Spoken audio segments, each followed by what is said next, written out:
Morgan Ortagus is the former State Department spokesperson. She joins us now. Morgan, the White House's policy on North Korea is shrouded in ambiguity. Do you have any insight as to where they might go? Well, not yet. I think that this was somewhat purposeful. It's a new administration. What they've signaled in the review that they put out a few weeks ago is that they're not going to be the President Obama strategic patience plan, but they also don't necessarily want a grand strategy that we were pursuing in the Trump administration. I think what's important to note is that Kurt Campbell, who's very well respected on both sides of the aisle and working on DPRK issues, Kurt has signaled that they're going to use the basis of the Singapore summit. You'll remember, of course, President Trump and Kim Jong-un were there. They're going to use the basics of that text going forward to have any sort of agreements, further agreements with Kim Jong-un and with DPRK. What was really important, John, what happened at that Singapore summit is for the first time ever, we got a leader commitment. That means we got it at the presidential level and at the Kim Jong-un level. We got a leader commitment to denuclearization in North Korea, and that had not happened before. So it looks like they'll be building on the substance of the Trump administration, but maybe not necessarily pursuing the same style. I mean, I was there in Singapore along with you. I was there in Hanoi as well. I didn't get to go to the demilitarized zone, which would have been really interesting to see. But we got a commitment. The United States got a commitment from Kim Jong-un to denuclearize, but he hadn't done much about it.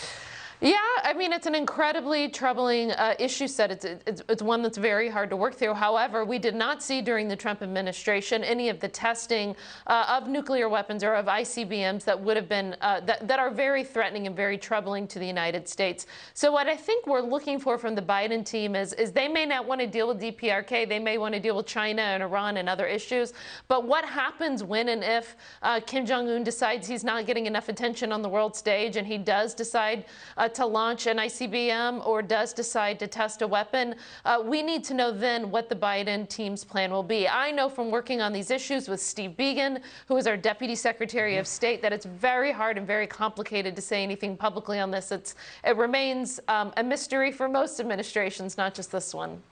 Senator Bill Hagerty, who was, of course, the ambassador to Japan during the Trump administration, put out a statement today saying, quote, "I strongly urge President Biden to avoid a return to a policy of strategic patience, the Obama-era approach of ignoring North Korea as it ratcheted up its offensive missile and nuclear weapons capabilities. A combination of active engagement, maximum pressure, and deterrence is the way to ensure the North Korean regime fulfills its commitment to denuclearize." You said that they plan on building on Singapore. What about in terms of maximum pressure? Well, I certainly agree with the senator there. We saw at the UN that the Trump administration was able to pursue and to get enacted the toughest sanctions that we had ever seen at the UN against North Korea. That was a big diplomatic accomplishment. But if you want to deal, and this is where Senator Hagerty was so right, if you want to deal with China, with all the other pressing issues in the region, you're going to have to deal with DPRK. You can't get away from it. It's a part of everything that's going on in the region.